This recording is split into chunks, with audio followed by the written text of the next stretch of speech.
Sector موجود ہے، private sector موجود ہے، گورنمنٹ سیکٹر موجود ہے اور انڈسٹریز کا سیکٹر موجود ہے. تو ہم وہاں پر یہ دیکھتے ہیں کہ اگر گورنمنٹ سیکٹر میں کسی کو کانٹریکٹ دیا بھی جاتا ہے تو وہ صرف برائے نام ہوتا ہے، اور پرائیویٹ میں اور انڈسٹری میں کانٹریکٹ کا کوئی بھی نام و نشان، تو کیا کسی کو یہ پتہ ہی نہیں ہے کہ معاہدہ کیا ہے یا ایگریمنٹ کیا ہے یا کانٹریکٹ کس چیز کا نام ہے.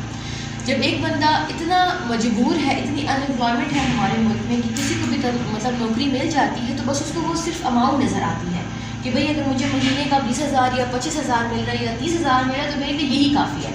اچھا اثر ہوگا. ٹھیک ہے سر، یہاں پہ ابھی کافی ٹائم لے کے جائیں گے. نہیں، وہ جو بات کہہ رہے ہیں اسی حوالے سے میں ابھی گیا بھی تھا الیکشن کمیشن کے پاس. ٹھیک ہے، یہ ووٹ اس کے ساتھ اویئرنیس جتنی بھی ووٹر پتا ہوگا کہ الیکشن کمیشن کے اندر ایک ڈسٹرکٹ ووٹر ایجوکیشن کمیٹی بنتی ہے جس میں مختلف لوگ ہوتے ہیں، آپ کو علم ہوگا.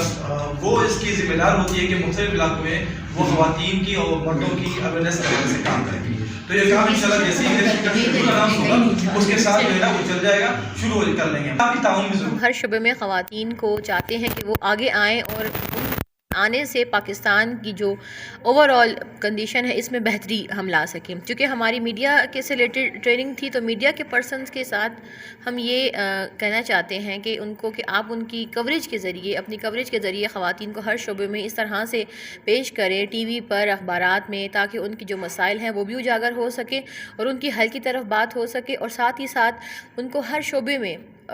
وہ مواد مل سکے کہ وہ آگے آنے کے لیے بڑھ سکیں. ہماری پوری کوشش ہے، ہم نے یہ پلان کیا ہے کہ اس وقت ہم جو یہ کام کر کے جا رہے ہیں تو اس کے ریزلٹس کے نتیجے میں یا اس میں ہمیں کیا مسائل ہوئے، ہم اس کی پھر بہتری کی طرف دوبارہ سے ہر 6 مہینے کے بعد یہ اس طرح کی ٹریننگز منعقد ضرور کروائیں گے. جو کہ خواتین کے حوالے، حقوق کے حوالے سے کام کرتی ہے. اس کے علاوہ سیاسی جو خواتین کے مسائل ہیں معاشرے میں اس کے حوالے سے، اور خواتین کی مختلف شعبوں میں، زندگی مختلف شعبوں میں حوالے سے کام کرتی ہے. آج جو ہم نے ٹریننگ منعقد کی ہے اس میں ہمارے جرنلسٹ بھائی جو دوست ہیں ہمارے ساتھ وہ شامل تھے. ان کو شامل کرنے کا مقصد یہ تھا کہ خواتین کی جو مسائل ہیں اس کے اوپر سب سے زیادہ بہتر انداز میں مختلف میڈیا والے جو ہیں وہ سب سے اچھی بات کر سکتے ہیں اور لوگ ان کی بات سنتے بھی ہیں، تاکہ خواتین کے جو مسائل ہیں خاص کر ضلع اپر میں جہاں پہ آج ہم موجود ہیں تو ان کے حوالے سے کام کیا جا سکے اور ان کے جو جتنے بھی مسائل ہیں وہ میڈیا کے ذریعے عوام تک، حکومت تک پہنچے اور اس کی بہتری کے لیے جو ہے وہ کام کیے جا سکیں.